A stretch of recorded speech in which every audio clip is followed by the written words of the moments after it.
بسم اللہ الرحمن الرحیم۔ السلام علیکم۔ روزانہ واقعات سننے کے لیے اس چینل کو سبسکرائب کریں۔ سالار اینیا میدان جنگ میں لڑنے اور لڑانے والوں کی قیادت کرنے والا جنگجو تھا، لیکن غیر جنگی مسائل اور امور کو بہت کم سمجھتا تھا۔ مورخ ابن قتیبہ نے لکھا ہے کہ اس واقعے کی کچھ ہی عرصے بعد رسول اللہ صلی اللہ علیہ وسلم نے اسے مستعد احمد کا خطاب دیا تھا۔ وہ بے طاقتور جسم والا اور جسمانی لحاظ سے پھرتیلا اور متعد رہنے والا آدمی تھا۔ اس نے اپنے سردار غلفان سے بات کی، خدا کی قسم محمد نے ہمیں کمزور سمجھ کر یہ پیغام بھیجا ہے۔ غطفان نے کہا، اس سے پوچھو کہ مدینے کے اندر لوگوں کو بھوک کا سامنا نہیں، ہم انہیں بھوک سے نڈال کر کے ماریں گے۔ کیا تم دیکھ نہیں رہے کہ ہمارا اپنا لشکر بھوک سے نڈال ہو رہا ہے؟ سالار اینیا نے کہا، مدینہ والے اپنے گھروں میں بیٹھے ہیں، ہم اپنے گھر سے بہت دور آ گئے ہیں۔ کیا لشکر میں تم بے اطمینانی نہیں دیکھ رہے؟ کیا تم نے دیکھا نہیں کہ ہماری کمانوں سے نکلے ہوئے تیر اب اتنی دور نہیں جاتے جتنی دور اس وقت جاتے تھے جب تیر اندازوں کو پیٹ بھر کر کھانا ملتا تھا؟ ان کے بازوؤں میں کمانیں کھینچنے کی طاقت نہیں رہی۔ کیا اس کا فیصلہ تم کرو گے کہ ہمیں محمد صلی اللہ علیہ وسلم کو کیا جواب دینا چاہیے؟ غطفان نے پوچھا، یا میں فیصلہ کروں گا جو قبیلے کا سردار ہو؟ خدا کی قسم میدان جنگ میں جو فیصلہ میں کر سکتا ہوں وہ تم نہیں کر سکتے۔ سالار اینیا نے کہا، اور میدان جنگ سے باہر جو فیصلہ تم کر سکتے ہو وہ فیصلہ میری عقل نہیں کر سکتی۔ میری عقل تلوار کے ساتھ چلتی ہے، مگر یہاں میری فوج کی تلواریں اور برچیاں اور ہمارے تیر مایوس ہو گئے ہیں۔ ہم خندق کے پار نہیں جا سکتے، ہمیں محمد کی بات مان لینی چاہیے۔ اور انہوں نے رسول کریم صلی اللہ علیہ وسلم کی بات مان لی۔ ایلچی امید افزا جواب لے کر آ گیا۔ اسے قریش کا کوئی آدمی نہیں دیکھ سکا تھا، کیونکہ غطفان کی فوج محاصرے کی کسی اور مقام پر تھی۔ اللہ کے رسول صلی اللہ علیہ وسلم کے خلاف کون بول سکتا تھا؟ مگر آپ صلی اللہ علیہ وسلم نے اسلام کی تعلیمات کے عین مطابق اپنے سرکردہ ساتھیوں کو بلایا اور انہیں موقع دیا کہ کسی کو آپ صلی اللہ علیہ وسلم کے فیصلے سے اختلاف ہے تو وہ بولے۔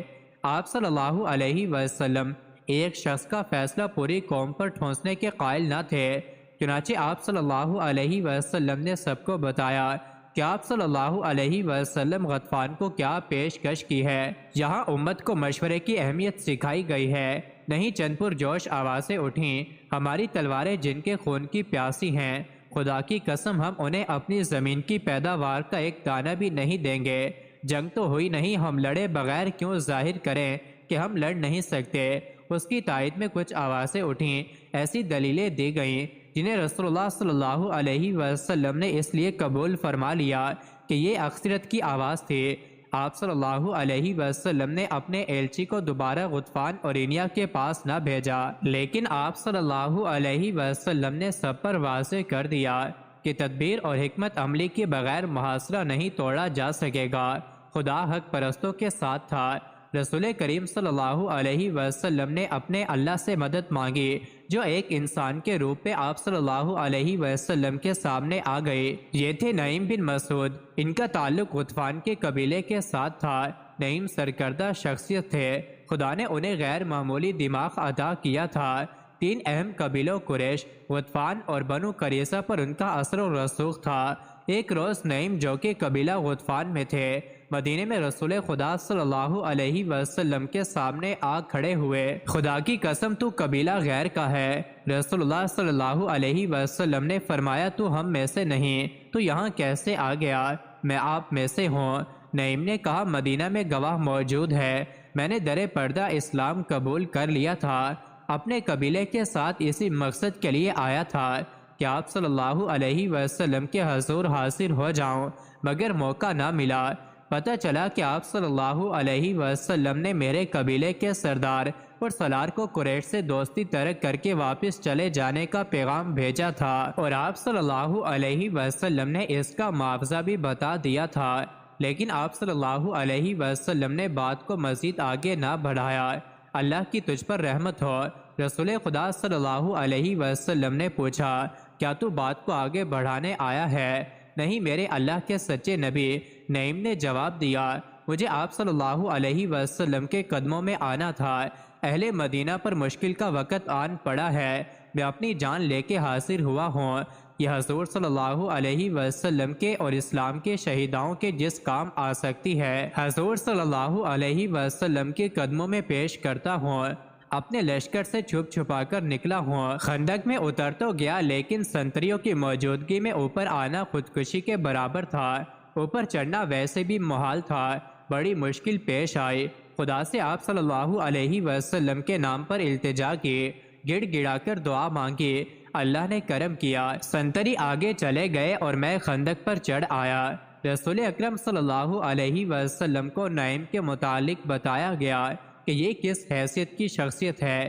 رسول کریم صلی اللہ علیہ وسلم نے ان کے ساتھ 2-4 باتیں کی تو آپ صلی اللہ علیہ وسلم کو اندازہ ہو گیا کہ نعیم اونچی سطح اور عقل کے انسان ہیں۔ آپ صلی اللہ علیہ وسلم نے نعیم کو بتایا کہ محاصرے نے جو حالات پیدا کر دیے ہیں ان سے نکلنے کے لیے ضروری ہو گیا ہے کہ قریش کے لشکر میں جو مختلف قبائل شامل ہیں انہیں قریش سے بدزن کیا جائے۔ اس کا طریقہ یہ ہے کہ 2-3 قبائل کے ساتھ خفیہ معاہدے کر لیے جائیں۔ یا رسول اللہ صلی اللہ علیہ وسلم، نعیم نے کہا اگر میں یہ کام اپنے طریقے سے کر دوں تو کیا حضور صلی اللہ علیہ وسلم مجھ پر اعتماد کریں گے؟ تجھ پر اللہ کی رحمت ہو نعیم۔ رسول اللہ صلی اللہ علیہ وسلم نے فرمایا میں تجھے اور تیرے نیک ارادوں کو اللہ کے سپرد کرتا ہوں، میں واپس اپنے قبیلے میں چلا جاؤں گا۔ نعیم نے کہا لیکن یہ نہیں بتاؤں گا کہ میں مدینہ میں آیا تھا، یہاں سے میں کعب بن اسد کے پاس جا رہا ہوں۔ میرے اللہ کے رسول صلی اللہ علیہ وسلم میری کامیابی کے لیے دعا فرمائیں۔ مدینہ میں رات کو پہرے بڑے سخت تھے، پیچھے کی طرف خندق نہیں تھی، ادھر پہاڑیوں نے قدرتی دفاع مہیا کر رکھا تھا، ادھر پہرے داروں اور کشتی سنتریوں کی تعداد زیادہ رکھی گئی تھی اور شہر کے کسی آدمی کا بھی ادھر جانا بڑا مشکل تھا۔ رسول اکرم صلی اللہ علیہ وسلم نے نعیم کے ساتھ اپنا ایک آدمی بھیج دیا تھا تاکہ کوئی سنتری انہیں روک نہ لے۔ یہ آدمی نعیم کو مدینہ کے ساتھ باہر تک چھوڑ کر واپس آ گیا۔ رات کا پہلا پہر تھا جب نعیم بنو قریظہ کی بستی میں کعب بن اسد کے دروازے پر پہنچے۔ دروازہ غلام نے کھولا۔ تم مجھے اچھی طرح جانتے ہو نا کعب؟ نعیم نے پوچھا۔ نعیم بن مسعود کو کون نہیں جانتا؟ کعب نے کہا غطفان کے قبیلے کو تجھ جیسے سردار پر بہت فخر ہوگا۔ کہو نعیم رات کے اس پہر میں تمہاری کیا خدمت کر سکتا ہوں؟ میں نے 10 دنوں کی مہلت مانگی تھی، ابھی تو 6-7 دن گزرے ہیں۔ میں نے مسلمانوں پر شب خون مارنے کے لیے آدمی تیار کر لیے ہیں، کیا تم یہی معلوم کرنے آئے ہو؟ میں اسی سلسلے میں آیا ہوں، نعیم نے کہا۔ تم بے وقوف ہو کعب، تم نے قریش کے ساتھ کس بھروسے پر معاہدہ کر لیا ہے؟ مجھ سے نہ پوچھنا کہ میرے دل میں تمہاری ہمدردی کیوں پیدا ہوئی۔ میں مسلمانوں کا بھی ہمدرد نہیں، کیونکہ میں مسلمان نہیں۔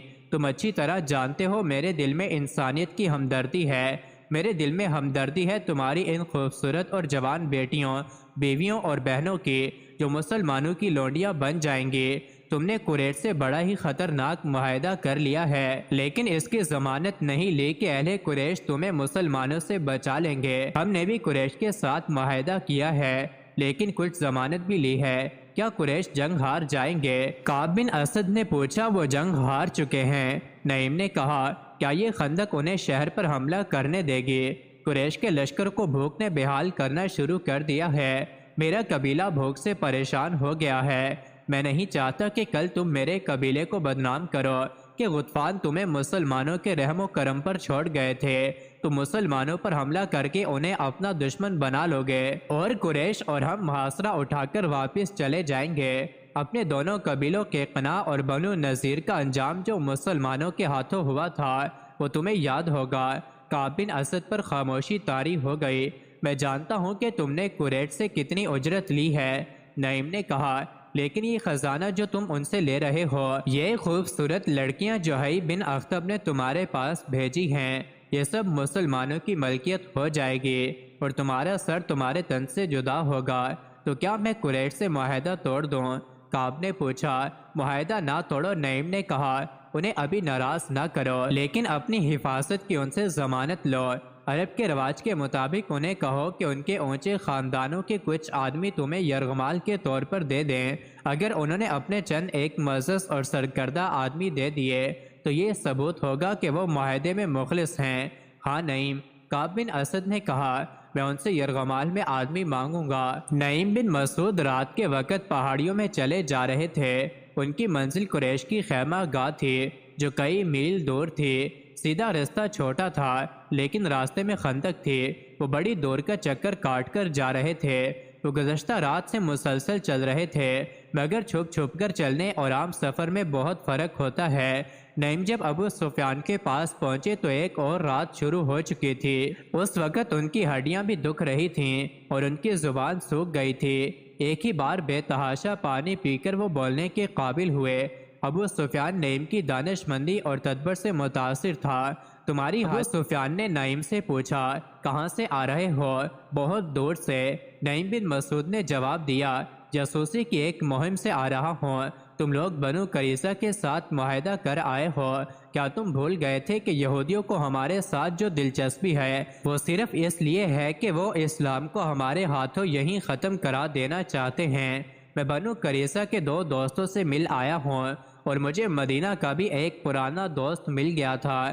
مجھے پتہ چلا ہے کہ کعب بن اسد نے محمد صلی اللہ علیہ وسلم کا ساتھ نہیں چھوڑا، بلکہ کعب نے مسلمانوں کو خوش کرنے کا ایک نیا طریقہ سوچا ہے۔ تم نے اسے کہا کہ وہ مدینہ میں مسلمانوں پر حملے کرے۔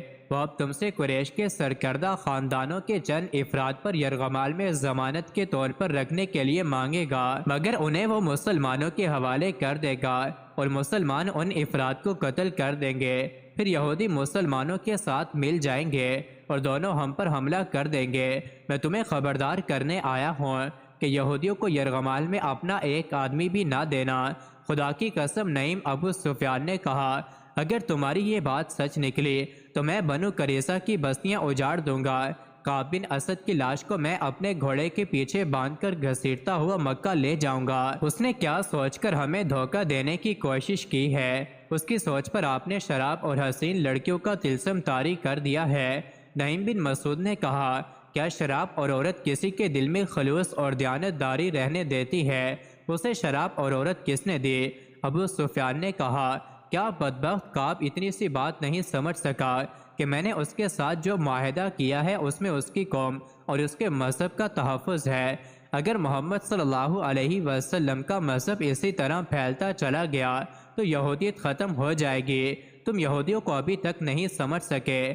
نعیم نے کہا، وہ اپنے دشمن پر بھی ظاہر نہیں ہونے دیتے کہ وہ اس کے دشمن ہیں۔ حی بن اخطب بھی یہودی ہے۔ اس نے تمہاری طرف سے کعب کو شراب کا نصف مٹکا اور 2 نہایت حسین لڑکیاں دی ہیں۔ میں جب کعب سے ملا تو وہ شراب میں بدمست تھا اور دونوں لڑکیاں نیم برہنہ حالت میں اس کے پاس تھیں۔ اس نے بدمستی کے عالم میں مجھے کہا کہ وہ اہل قریش کو انگلیوں پر نچا رہا ہے۔ نعیم ابو سفیان نے تلوار کے دستے پر ہاتھ مار کر کہا، میں مدینے سے محاصرہ اٹھا کر بنو قریظہ کی نسل ختم کر دوں گا۔ اس کی یہ جرت کہ قبیلہ قریش کے سرکردہ چند افراد کو ضمانت کے طور پر یرغمال بنا کر رکھنا چاہتا ہے۔ تمہیں اتنا نہیں بھڑکنا چاہیے ابو سفیان۔ نعیم نے کہا، ٹھنڈے دل سے سوچو اور فیصلہ کر لو کہ کعب کو تم ایک بھی آدمی یرغمال میں نہیں دو گے۔ میں فیصلہ کر چکا ہوں۔ ابو سفیان نے کہا، کیا تم اہل مدینہ کی کوئی خبر دے سکتے ہو؟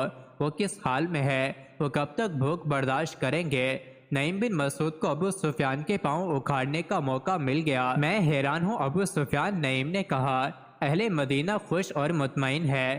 وہاں بھوک کے کوئی آثار نہیں، خوراک کی کمی ضرور ہے، لیکن اہل مدینہ کا جوش اور جذبہ ایسا ہے کہ جیسے انہیں خوراک کی ضرورت ہی نہیں۔ اس کا مطلب یہ ہوا کہ ہمارے محاصرے کا ان پر کوئی اثر نہیں ہوا۔ ابو سفیان نے کہا، بالکل نہیں۔ نعیم بن مسعود نے کہا، ان پر محاصرے کا یہ اثر ہے کہ وہ جوش و خروش سے پھٹے جا رہے ہیں۔ ہمارے یہودی جاسوس ہمیں بتا رہے ہیں کہ مدینے میں خوراک تقریباً ختم ہو چکی ہے۔ ابو سفیان نے ذرا پریشان ہو کر کہا، وہ جھوٹ بولتے ہیں۔ نعیم نے اسے اور زیادہ پریشان کرنے کے لیے کہا، میں تمہیں پھر کہتا ہوں کہ یہودیوں پر بھروسہ نہ کرنا۔ یہ بتا کر کہ مسلمانوں کی حالت اچھی نہیں وہ تمہیں اکسا رہے ہیں کہ کہ تم مسلمانوں کو کمزور سمجھ کر کہیں سے خندق عبور کر لو اور مدینے پر حملہ کر دو۔ وہ اہل قریش اور میرے قبیلے غطفان کو مسلمانوں کے ہاتھوں تباہ کرانا چاہتے ہیں، میں ان کی نیت معلوم کر لیتا ہوں۔ ابو سفیان نے کہا اور اپنے غلام کو آواز دی، اکرمہ اور خالد کو بلا لاؤ۔ ابو سفیان نے غلام سے کہا، نعیم بن مسعود یہ کہہ کر چلے گئے، میں اپنے سردار غطفان کو خبردار کرنے جا رہا ہوں۔